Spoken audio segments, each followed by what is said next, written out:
Hello everyone, I welcome you all at अधिष्ठान S में आपका स्वागत है। So this is a lecture for 1.5 year current affairs guys. 1.5 year current affairs का lecture है ये, and this is lecture number 86 lecture हम यहाँ पर पढ़ रहे हैं। This series very very important guys. मैं आपको बता रहा हूँ, इस सीरीज में से बहुत सारे क्वेश्चन आने वाले हैं। Please take it very very seriously. इनको पढ़ो और प्रीलिम्स 2025 जल्दी से आप निकालो, जिससे कि अपन मेंस की प्रिपरेशन करेंगे, राइट। इनको बहुत सीरियसली आपको पढ़ना है, इन सारे लेक्चर्स को। इसके अंदर से मोर देन 15 से 20 क्वेश्चन हम इसके अंदर एक्सपेक्ट कर रहे हैं। इतनी अच्छी क्वालिटी से इसको प्रोवाइड करा जा रहा है। पूरा यूपीएससी के पैटर्न को ध्यान में रखकर हमने इसके अंदर से करंट अफेयर्स लिए हैं। सारे के सारे करंट अफेयर्स आप एक भी मत छोड़िएगा, सारे करंट अफेयर्स आपको करने हैं और डिटेल के अंदर अंडरस्टैंडिंग इसमें करनी है, राइट। चलिए, आज हम एक बहुत इंपॉर्टेंट टॉपिक इसके अंदर पढ़ेंगे। पहले टॉपिक जो हमारा है, राइट, उसके बारे में समझ लेते हैं। यूनाइटेड नेशन जनरल असेंबली ने अभी सिक्योरिटी काउंसिल से ये बोला है कि पैलेस्टीन को एक मेंबर की तरह आपको एडमिट करना है। अब इसके अंदर बच्चों एक बहुत इंपॉर्टेंट कॉन्सेप्ट पहले आपको समझना होगा यूनाइटेड नेशन सिक्योरिटी काउंसिल का, राइट, इसकी वीटो पावर का। फिर हम ये जब वीटो पावर अंडरस्टैंड कर लेंगे, तब हम समझेंगे कि किसी नए मेंबर को यूनाइटेड नेशन जनरल असेंबली के अंदर, देखो this is different. United nation General assembly is different, United Nation Security council is different.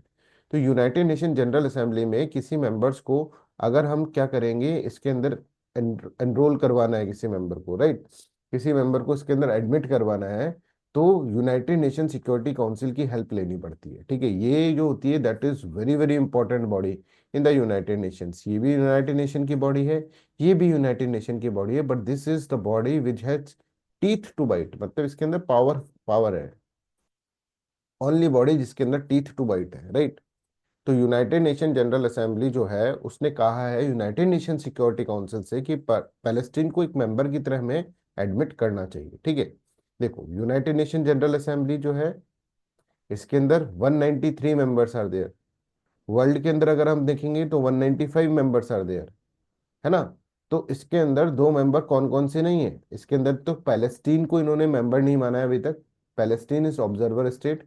और पैलेस्टीन के साथ साथ आप देखेंगे वेटिकन सिटी। वेटिकन सिटी जो है वो भी यूनाइटेड नेशंस का मेंबर नहीं है, यूनाइटेड नेशन जनरल असेंबली, ठीक है। अब देखो, यूनाइटेड नेशन जनरल असेंबली में अगर आपको पैलेस्टीन को लेना है तो एक प्रोसीजर आपको फॉलो करना पड़ेगा। बट उससे पहले आपको यूनाइटेड नेशन सिक्योरिटी काउंसिल के बारे में जानना होगा। इसके बारे में मैं तो आपको थोड़ी इंफॉर्मेशन दे दूं। इसके अंदर 15 मेंबर्स होते हैं बच्चों, 15 मेंबर्स आर देयर। इनमें से 5 मेंबर्स को परमानेंट मेंबर्स बोला जाता है, और 10 मेंबर्स को यहाँ पर बोला जाता है नॉन परमानेंट मेंबर्स, ठीक है। तो हम यूनाइटेड नेशन सिक्योरिटी काउंसिल के बारे में समझते हैं, फिर इसकी वीटो की पावर समझेंगे। वीटो पावर समझने के बाद फिर हम वापस इस टॉपिक के अंदर समझेंगे कि यूनाइटेड नेशन जनरल असेंबली में अगर कोई मेंबर को लेना है तो उसको कैसे लिया जाता है, ठीक है। आई होप सबको क्लियर है जो मैंने अभी तक बोला है। तो यूनाइटेड नेशन सिक्योरिटी काउंसिल के बारे में समझते हैं। देखो बच्चों, यूनाइटेड नेशन के अंदर है ना 6 प्रिंसिपल ऑर्गन्स हैं, और उनके अंदर से one of the principal organ is United Nation Security Council. ये एक बहुत इंपॉर्टेंट प्रिंसिपल ऑर्गन है, जिसके अंदर आप देख रहे हैं, जैसे मैंने आपको बताया 15 मेंबर्स आर देयर। और 15 मेंबर्स में से 5 परमानेंट मेंबर्स हैं, और फिर 10 नॉन परमानेंट मेंबर्स हैं। ये जो 10 नॉन परमानेंट मेंबर्स होता है ना, ये हर 2 साल के अंदर चेंज हो जाता है, right. I hope this is clear. जैसे अभी इसके अंदर जो नॉन परमानेंट मेंबर्स है उसमें भारत नहीं है, ठीक है, पिछली बार भारत था, राइट। परमानेंट मेंबर्स की बात करें तो this is very very important to understand कि ये जो परमानेंट मेंबर्स जो होते हैं ना, ठीक है, इनके पास बहुत पावर है बच्चों, राइट। क्यों? क्योंकि यहाँ पर वीटो दे कैन यूज, है ना। सर वीटो क्या होता है अभी बताएंगे। सर परमानेंट मेंबर्स क्या होते हैं ये मैं आपको बताता हूँ। There are 5 members, 5 countries that are the permanent members in the United Nation Security Council. पहली है यूनाइटेड स्टेट्स ऑफ अमेरिका, दूसरा है यूनाइटेड किंगडम, तीसरा जो है दैट इज आपका चाइना, फोर्थ है फ्रांस, राइट, और फिफ्थ है रशिया। ये जो कंट्री है, ये जो 5 कंट्री है, इनके पास वीटो पावर है। वीटो पावर क्या होता है अभी समझाएंगे। जबकि non permanent members, there are 10 countries which are non permanent members, ठीक है। अब हम समझते हैं व्हाट इज वीटो पावर। देखो, यूनाइटेड नेशन सिक्योरिटी काउंसिल के अंदर जो भी डिसीजंस होते हैं ना, डिसीजन मेकिंग, वो 2 तरह के डिसीजन होते हैं। एक होते हैं प्रोसीजरल डिसीजन, ठीक है, जैसे यहाँ पर समझो आप, एक होते हैं प्रोसीजरल डिसीजन और एक होते हैं substantive decision. Procedural decisions are those decisions जो कि एक प्रोसीजर को फॉलो कर रहे हैं, ठीक है। कोई ऐसा डिसीजन लेना है कि एक प्रोसीजर चल रहा है, उस प्रोसीजर से रिलेटेड चल रहा है डिसीजन लेना है, ठीक है। तो ये जो होता है ये जनरल जो होता है ना, जनरल अगर आप देखेंगे general function United Nation Security Council के अंदर, ठीक है, कि क्या प्रोसीजर फॉलो करना है उसके अंदर, वो होता है आप देखेंगे procedural decision making. This is not so much important, इसमें कोई इंपॉर्टेंट डिसीजन मेकिंग नहीं हो रही, इसमें सिर्फ प्रोसीजर फॉलो करने के बारे में डिसीजन मेकिंग हो रही है। दूसरा जो होता है that is known as substantive decision making. Substantive decision making is very important. Substantive decision making के अंदर अगर आप देखेंगे तो यहाँ पर कभी मान लीजिए ऐसे इंपॉर्टेंट डिसीजंस लिए जाते हैं, मान लीजिए किसी कंट्री के ऊपर मिलिट्री एक्शन लेना है, ये कंट्री बहुत खतरनाक हो रही है वर्ल्ड पीस के लिए, मिलिट्री एक्शन लेना है, तो यहाँ पर सब्सटेंटिव डिसीजन मेकिंग होगी, उसको सब्सटेंटिव डिसीजन मेकिंग के अंदर कहा जाएगा। I hope this is clear. तो इंपॉर्टेंट डिसीजन, मान लीजिए किसी को मेंबर बनाना है तो उसका इंपॉर्टेंट डिसीजन है, this is very important decision, तो उसके अंदर substantive decision making will be there. I hope आप समझ गए हैं कि प्रोसीजरल इतना इंपॉर्टेंट डिसीजन मेकिंग नहीं है और सब्सटेंटिव इतनी बहुत इंपॉर्टेंट डिसीजन मेकिंग जो होती है वो सब्सटेंटिव के अंदर है। कहीं पीस कीपर्स भेजने हैं तो वो सब्सटेंटिव होंगी, राइट। कहीं मिलिट्री इन्वेंशन किसी के ऊपर सैंक्शन लगाना है तो that will come under the category of substantive, ठीक है। I hope this is clear to everyone, ये सब्सटेंटिव के अंदर हो, राइट। अब देखो क्या होता है कि प्रोसीजरल डिसीजन मेकिंग के अंदर एक तरह से क्या होता है, वोटिंग होती है और 15 कंट्रीज, जैसे 15 कंट्रीज में से 9 को हाँ करना होता है, यस करना होता है। इसमें भी 15 में से 9 कंट्रीज को हाँ करना होता है। 15 मेंबर्स है ना, 15 मेंबर्स, उनमें से 9 मेंबर्स को हाँ करना पड़ता है। पर इसके अंदर जब हाँ करेंगे तो इसके अंदर सारे के सारे P5 मेंबर, मतलब यूएस, यूके, फ्रांस, चाइना और आप देखते हैं रशिया, ये पांचों के पांचों मेंबर शुड बी देयर। इनमें से अगर एक भी मेंबर नहीं हुआ ना तो उस डिसीजन मेकिंग के अंदर पार्टिसिपेशन नहीं करा है, एक भी मेंबर ने कहा कि नहीं नहीं इसके अंदर, मान लीजिए 9 मेंबर्स जो है वो बोल रहे हैं यस कि हाँ ये डिसीजन ले लो, राइट। बट इसके अंदर एक ऐसा मेंबर है जो कि नहीं बोल रहा है, यूएस नहीं बोल रहा है, मतलब P5 में से एक नेशन नहीं है यहाँ पर, ठीक है। मान लीजिए सारे नेशंस हैं, बस एक नेशन नहीं है, मान लो ये मेजोरिटी चाहिए होती है, 15 में से 9 चाहिए होता है, ठीक है। बट अगर मान लो 14 कंट्रीज ने हाँ कह दिया बट यूएसए ने नहीं कहा, इनमें से किसी एक कंट्री ने नहीं कहा, तो उसको हम क्या कहेंगे, उस डिसीजन मेकिंग को हम नहीं कर सकते, उसको यस नहीं कह पाएंगे, फिर वो नो ही हो जाएगा।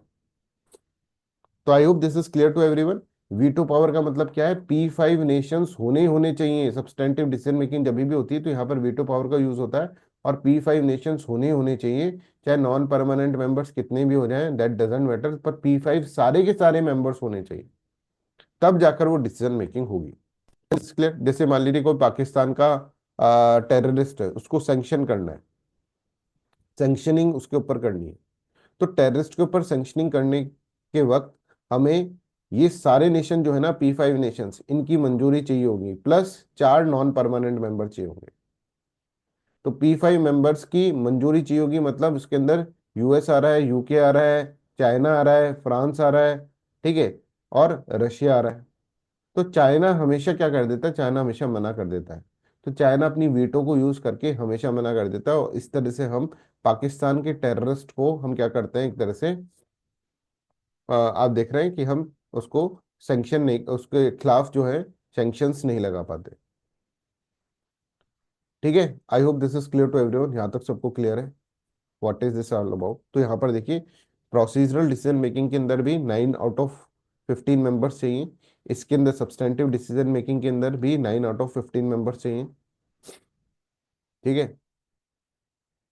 बट यहाँ पर देखो, यहाँ पर veto power applies here, meanings any of the 5 permanent members can block a decision even if other members support it. तो 9 वोट चाहिए, पर 9 वोट के अंदर सभी P5 members should be there. तो P5 प्लस 4 और उनको वोट चाहिए नॉन परमानेंट मेंबर्स। तो ये सब्सटेंटिव डिसीजन के अंदर ये डिसीजन मेकिंग होती है। I hope this is clear to everyone. So in this way this is very important to understand. अब समझते हैं हम यूनाइटेड नेशन जनरल असेंबली के अंदर अगर किसी को इन्वॉल्व, मतलब इस किसी को एडमिट करना हो, जैसे यहाँ पे बात करी जा रही है कि पैलेस्टीन को हमको एडमिट करना है, तो हम किस तरह से उसको करते हैं, क्या प्रोसीजर उसका होता है। तो सबसे पहले देखो कि पैलेस्टीन क्या करना होगा, पैलेस्टीन सबमिट करेगा अपनी एप्लीकेशन। पैलेस्टीन बहुत पहले से एप्लीकेशन सबमिट कर चुका है कि भाई हमको भी देश मान लो, ठीक है, ये एप्लीकेशन सबमिट करेगा। फिर क्या होगा, यूनाइटेड नेशन सिक्योरिटी काउंसिल के अंदर सब्सटेंटिव डिसीजन मेकिंग के अंदर इसके अंदर आएगा, और यहाँ पर पहले वोटिंग होगी 15 आउट ऑफ 9, मतलब 9 आउट ऑफ 15 इसके अंदर यस बोलने चाहिए। और इनमें 5 P5 members should be there, ठीक है, P5 मेंबर्स होने ही होने चाहिए, सारे के सारे P5 member should be there, ठीक है। फिर अगर ये अप्रूव हो जाता है, ठीक है, अगर इसमें यस बोल दिया जाता है, तो यस बोलने के बाद ये जनरल असेंबली के अंदर जाएगा, general assembly, United nation General assembly के पास जाएगा। और यूनाइटेड नेशन जनरल असेंबली के अंदर 2/3, ठीक है, 2/3 ऑफ मेजोरिटी वोट्स जो होंगे, 2/3 ऑफ टोटल मेंबर्स जो हैं, ठीक है, वो यहाँ पर अगर हाँ कर देते हैं, यस कर देते हैं, तो फिर उसकी मेंबरशिप हाँ हो जाएगी, Palestine will become a member of United nation General assembly. तो किसी को भी यूनाइटेड नेशन जनरल असेंबली में डालना होगा, तो आपको क्या करना पड़ेगा, पहले यूनाइटेड नेशन सिक्योरिटी काउंसिल की सब्सटेंटिव डिसीजन मेकिंग में करना होगा, जहां पे वीटो पावर यूज होती है। और उसके बाद फिर जनरल असेंबली के अंदर से 2/3 ऑफ टोटल मेंबर्स जो है उसके वोटिंग करवानी पड़ेगी। और इसके बाद आप देखेंगे, इसके बाद वो मेंबर जो होगा वो इंक्लूड हो पाएगा यूनाइटेड नेशन जनरल असेंबली में।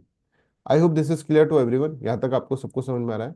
तो सबसे पहले एप्लीकेशन सबमिशन होगी बच्चों, फिर recommendation from the Security Council requires 9 out of 15 affirmative votes of Security Council with none of the 5 permanent members voting against recommendation.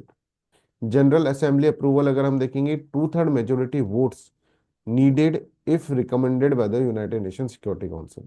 Membership effectiveness, membership become effective upon adoption of the resolution. I hope this is clear to everyone, यहाँ तक सबको clear है, ये procedural decision making क्या होता है, substantive decision making क्या होता है, ये सब चीज सबको क्लियर है, राइट।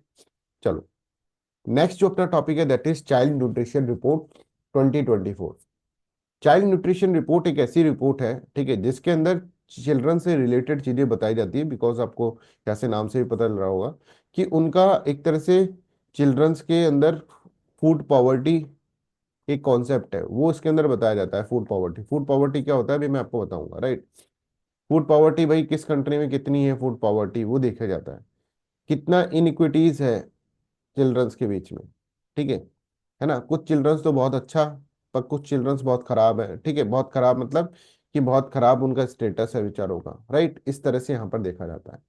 यहाँ पर ये देखा जाता है कि किस तरह से क्या स्टेटस इनका चल रहा है चिल्ड्रंस का, क्या ट्रेंड चल रहा है, ये सब चीजें इसके अंदर देखते हैं, right. I hope this is clear. और यहाँ पर ये स्टेटस ट्रेंड न्यूट्रिशन का देखा जाता है, न्यूट्रिशन का स्टेटस, न्यूट्रिशन का ट्रेंड यहाँ पर देखा जाता है। फूड पॉवर्टी देखी जाती है, मैं बताऊंगा फूड पॉवर्टी कितनी है, क्या क्या होता है।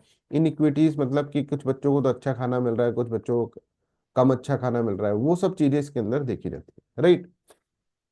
ये एक्चुअली दिक्कत कहाँ आएगी, ये ऐसी दिक्कत आएगी उन कंट्रीज के अंदर जिनका, जो कि रिच कंट्रीज नहीं है। तो ये जो रिपोर्ट होती है चाइल्ड न्यूट्रिशन रिपोर्ट, ये लो एंड मिडिल इनकम कंट्रीज के अंदर ही होती है, लो एंड मिडिल इनकम कंट्रीज, ठीक है। ये आपको याद रखना पड़ेगा, लो और मिडिल इनकम कंट्रीज के अंदर। जो अच्छी इनकम कंट्रीज होती है वो तो आराम से क्या करेंगी, आराम से उनको न्यूट्रिशन मिलता रहेगा बच्चों को उनके, ठीक है। तो अंडर न्यूट्रिशन बच्चे कहाँ होंगे, आप सोच कर देखो, लो और मिडिल इनकम कंट्रीज के अंदर। तो आप यहाँ पर देखो, child nutrition report examine the status, trends, inequities and the drivers of the child food poverty in the early childhood, including the impact of the global and the local food and nutrition crisis. The report focuses on low and the middle income countries where most children living in the child food poverty. अब child food poverty क्या होता है ये मैं आपको इसके अंदर बताऊंगा। चलिए पहले यही समझ लेते हैं, what is child food poverty according to what, according to UNICEF. UNICEF के अकॉर्डिंग चाइल्ड फूड पॉवर्टी क्या होता है। अच्छा, ये जो रिपोर्ट है ये यूनिसेफ निकालता है, ठीक है, यूनिसेफ निकालता है, ये आप याद रखिएगा, राइट। तो यूनिसेफ फूड पॉवर्टी को कैसे डिफाइन करता है बच्चों, फूड पॉवर्टी को कैसे डिफाइन करता है। अगर मान लीजिए कोई बच्चा जो है, कोई चिल्ड्रन जो है, राइट, वो न्यूट्रिशियस, अब यहाँ पर देखिएगा, nutritious and diverse diet, diverse diet नहीं ले रहा है, डाइवर्स डाइट नहीं ले रहा है अर्ली चाइल्डहुड के अंदर, तो उसको हम क्या कहेंगे कि बच्चा जो है वो फूड पॉवर्टी के अंदर आ गया है, suffering from the food poverty. अब सर न्यूट्रिशियस तो हमको समझ में आता है, डाइवर्स डाइट क्या है that we need to understand. और यूनाइटेड यूएन यूनिसेफ जो है, ठीक है, उसने इसको कैसे डिफाइन करा है, ये अपन इसके अंदर समझते हैं डाइवर्स डाइट को, राइट। तो यहाँ पर देखो, UNICEF defines child food poverty as children's inability to access and consume a nutritious and diverse diet. और डाइवर्स डाइट का मतलब क्या है, देखो यहाँ पर ये समझो, ये डाइवर्स डाइट है। एक पहली है ब्रेस्ट मिल्क, ठीक है, दूसरा है अगर आप देखें grains, right, grains, roots, tubers and plantains, ठीक है, पल्सेस, नट्स, तीसरा डाइट ये बहुत सारी डाइट्स आपको यहाँ पर दे रखी है। ये एक तरह से आप देखेंगे तो दिस आर द 8 डाइट्स जो अर्ली चाइल्डहुड के अंदर बच्चे को, अगर मान लीजिए अर्ली चाइल्डहुड में बच्चा 0 से 2 डाइट्स यहाँ पर ले रहे हैं, डाइवर्स का मतलब बता रहे हैं, मतलब मान लो एक तो ये ग्रेन ले रहा है और एक मान लो डेयरी प्रोडक्ट ले रहा है, ठीक है, तो ये 2 डाइट्स अगर इसके अंदर ले रहा है, 2 फूड ग्रुप्स पर डे, तो they are living the severe child food poverty. इसका मतलब वो बहुत ज्यादा उनके चाइल्ड फूड पॉवर्टी में जी रहा है। अगर मान लो 3 to 4 फूड ग्रुप्स अगर उसने ले रहा है, ठीक है, कि वो मछली भी खा लेता है और एग्स भी ले लेता है, तो इसका मतलब मॉडरेट चाइल्ड फूड पॉवर्टी में। अगर आप देखेंगे यहाँ पे 5 और more food groups per day अगर वो खा रहा है ना, मान लो 5 या 5 से ज्यादा या 8 के 8 उसको मिल जाते हैं एक दिन के अंदर, तो उसको बोला जाएगा कि भैया उसके अंदर बिल्कुल फूड पॉवर्टी नहीं है, फिर तो ठीक है, not living in the food poverty.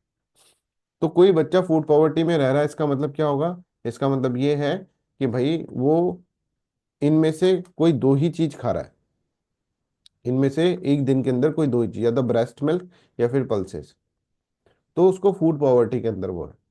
ये सारी चीजें किसी ना किसी तरह से बच्चे के पेट में जानी चाहिए वैसे तो, पर अगर 3 4 चीजें भी जा रही हैं इसमें से एक दिन के अंदर, तो मॉडरेट चाइल्ड फूड पॉवर्टी के अंदर। अगर 5 और मोर फूड ग्रुप्स है, तो यहाँ पे not living in the child food poverty, right. I hope this is clear to everyone, यहाँ तक सबको क्लियर है। तो this is how you have to understand. अब देखो, यूनिसेफ ऐसे कहता है कि India among 20 nation with severe child food poverty, severe child food food poverty के अंदर अगर हम देखें, तो भारत जो है वो 20 नेशंस के अंदर आ रहा है, जो कि अगर सीवियर चाइल्ड फूड पॉवर्टी के ऐसे 20 नेशंस जो है जो कि सीवियर चाइल्ड फूड पॉवर्टी के अंदर है, उसमें भारत का भी नाम है। तो ये आपको इसके अंदर समझना है। तो यहाँ पर देखो, 1 in the 4 चिल्ड्रंस, ठीक है, अंडरगोस, अगर आप यहाँ पर देखोगे तो 1 in 4 childrens undergoes under age 5 around the world, right, is experiencing severe food poverty. Severe food poverty यहाँ पर ये एक्सपीरियंस कर रहे हैं and is vulnerable to the life threatening malnutrition. Over two-thirds of 181 million young children living in the severe food poverty live in the South Asia and Sub-Saharan Africa, ठीक है। ये सब चीजें आपको इसके अंदर पढ़नी होंगी, राइट, दिस इज इंपॉर्टेंट। ये सारी चीजें आपको इसमें पढ़नी होंगी, ये सब आपको लर्न करने होंगे। देखो, ये कंट्रीज हैं जिसके अंदर बहुत सीवियर फूड पॉवर्टी है और India is one of them, ठीक है बच्चों। I hope this is clear to everyone.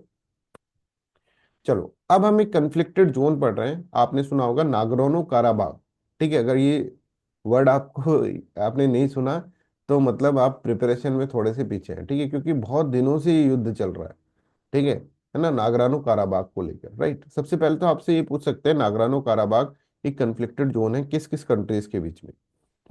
तो यहाँ पर देखो, अजरबैजान और अर्मेनिया के बीच में ये एक तरह से ये कन्फ्लिक्टेड जोन में काउंट हो रहा है, राइट, मतलब कन्फ्लिक्टेड जोन बना हुआ है बहुत टाइम पीरियड से। It is a bone of contention. तो यहाँ पर देखो, अगर ये ग्रीन वाला एरिया देखोगे तो दिस इज अजरबैजान, ठीक है, और अगर ये येलो वाला देखोगे तो दिस इज अर्मेनिया, ठीक है, ये अर्मेनिया है और ये है Azerbaijan, right. I hope this is clear, this is Azerbaijan और दिस इज अर्मेनिया। और ये वाला एरिया देखेंगे तो this area is in where, ठीक है, अजरबैजान में है कि अर्मेनिया में, ये अजरबैजान के अंदर ये एरिया है। इस एरिया को हम बोल रहे हैं नागोर्नो काराबाग, ठीक है, इस एरिया को नागोर्नो काराबाग। देखिए, ये एरिया वैसे तो अजरबैजान के अंदर है, बट अर्मेनिया इसके ऊपर क्या करता है, क्लेम करता है। ये बात समझ में आ गई, अर्मेनिया इसके ऊपर क्लेम कर रहा है कि नहीं नहीं, ये एरिया तो हमारा है। क्यों कर रहा है, यहाँ पर ये समझिए, इस एरिया के अंदर पर्टिकुलर एरिया के अंदर बहुत सारे अर्मेनियंस रहते हैं। देखो, क्रिश्चियंस अर्मेनिया के अंदर क्रिश्चियंस आर देयर, ठीक है, अजरबैजान के अंदर मुस्लिम इस्लामिक कंट्री है, तो मुस्लिम्स आर देयर। बट ये वाला जो एरिया है, नागरानो काराबाग वाला जो एरिया है, इसके अंदर बहुत सारे क्रिश्चियंस हैं, मेजोरिटी क्रिश्चियंस है। और ये एरिया चाहता है कि हमको अर्मीनिया के अंदर डाल दिया जाए। बट दिक्कत ये आ रही है कि यहाँ पर अगर हम देखेंगे तो यहाँ पर ये एरिया जो है, that is there in the Azerbaijan. Azerbaijan का एक कनक्लेव है ये, राइट। अब अर्मेनिया चाहता है बहुत फ्रॉम वेरी बिगिनिंग कि ये एरिया हमारा हो जाए, ठीक है। पर अजरबैजान जाएगा कि नहीं नहीं साहब, ये एरिया तो हमारा है, हमारा ही रहेगा। अब इस एरिया के अंदर, इस एरिया की क्या कहानी है ये अपन को समझना होगा, नागरानो काराबाग की क्या कहानी है तब आपको समझना होगा। तभी समझेंगे कि ये क्लेम क्यों कर रहे हैं, ठीक है। तो आइए समझते हैं नागरानो काराबाग ये वाला जो एरिया है, इसकी क्या कहानी है, that we need to understand. देखो भाई, अगर ये वाला एरिया देखोगे, this are the mountainous region, एक माउंटेनियस रीजन है। और अगर हम देखें तो ये अजरबैजान का पार्ट है, अगर officially recognised as a part of Azerbaijan.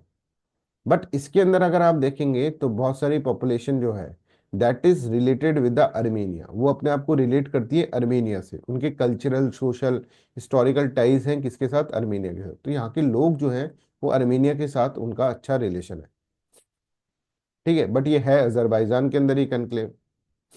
Armenia जो होते हैं वो क्रिश्चियंस हैं, ये लोग क्रिश्चियंस हैं सारे, और ये इनके मुस्लिम जो है उनसे घिरे हुए हैं, राइट। ये इस तरह से बोलते हैं कि हमको तो भाई अर्मीनिया के अंदर जाना है। अच्छा, अर्मीनिया और इससे, इसके अंदर एक कॉरिडोर है, that is known as Lachin corridor. ये पूछा जा सकता है प्लेसेस इन न्यूज के अंदर। अब यहाँ पर देखो लाकिन कॉरिडोर कहाँ पर है, this is the Lachin corridor, यहाँ पर देखो। जो कि इस नागरानो काराबाग को किससे जोड़ रहा है, नागरानो काराबाग को अजरबैजान से, वो अर्मेनिया से जोड़ रहा है, Armenia. It is only link कि अर्मेनिया से इसको जोड़ रहा है, right. I hope this is clear to everyone. Armenia से इसको जोड़ता हुआ एक क्या है, एक तरह से यहाँ पर अगर अपन देखें तो this is what, this is the Lachin corridor, ठीक है। यहाँ तक समझ में आ रहा है सबको? आई होप दिस इज क्लियर। अब इसके बीच में कन्फ्लिक्ट है, अब इनका क्या समझो कि इनका हिस्टोरिकल डायमेंशन क्या है, ये समझते हैं अपन। तो देखो 1921 के अंदर चलता है अपन। नागरानो काराबा जो था वो एक तरह से अजरबैजान का पार्ट था, और ये अजरबैजान जो है वो एक तरह से सोवियत सोशलिस्ट रिपब्लिक का पार्ट था, मतलब यूएसएसआर जो था ना, उसका पार्ट है। यूएसएसआर के अंदर 15 कंट्री थी और Azerbaijan was also one of the country. अब यहाँ पर क्या है कि एक्चुअल में ये जो यूएसएसआर का था, जब रशिया वाज वेरी पावरफुल, तो रशिया इन सब कंट्रीज के ऊपर कंट्रोल करके रखता था, अजरबैजान पे भी कंट्रोल करके रखता था। अब अजरबैजान पे इसका पूरा कंट्रोल था रशिया का, राइट। तो यहाँ पर हमेशा कन्फ्लिक्ट होता रहता था। तो रशिया ने कहा कि यार एक काम करते हैं, इसको ऑटोनॉमी दे देते हैं, इसका एक ऑटोनोमस रीजन बना देते हैं, इसका खुद का लेजिस्लेटिव काउंसिल होगा, इसके खुद के ये रूल्स एंड रेगुलेशन फॉर्म कर लें, जिससे कि ये ज्यादा तड़पे नहीं, ठीक है। ये बार बार कह रहा है अर्मेनिया जाऊंगा, अर्मेनिया जाऊंगा, अर्मेनिया तो नहीं जाने देंगे, इसको एक ऑटोनॉमी दे देते हैं। जैसे हमने जम्मू कश्मीर को 360 आर्टिकल आर्टिकल 370 के अंदर दे रखी थी, वैसे ही यहाँ पर ऑटोनॉमी यहाँ पर दे दी, ठीक है। इसका कॉन्स्टिट्यूशन फॉलो हो रहा है, इसका ही यहाँ पे लेजिस्लेटिव काउंसिल बन रही है, ठीक है, इसकी अलग से जो है बॉडी बन रही है, राइट। तो अजरबैजान ने कहा ठीक है भाई, हम इसको दे देते। अब ये बात इसके अंदर हो गया 1923 के अंदर, रशिया ने इंटरवीन करके इसको क्या कर दिया, एक ऑटोनोमस रीजन बना दिया। अब क्या होता है, 1988 का टाइम चल रहा है, Russia is becoming very weak, है ना। USSR is on the verge of collapse, ये क्या है, कोलैप्स होने वाला है। और 1988 के अंदर ये चीज स्टार्ट हो गई थी। तो यहाँ के जो लोग होंगे, ठीक है, यहाँ पे नागरानो काराबाग के जो लोग हैं, वो कहेंगे कि हम क्या करते हैं, हमको आज़ादी चाहिए, वी नीड आज़ादी।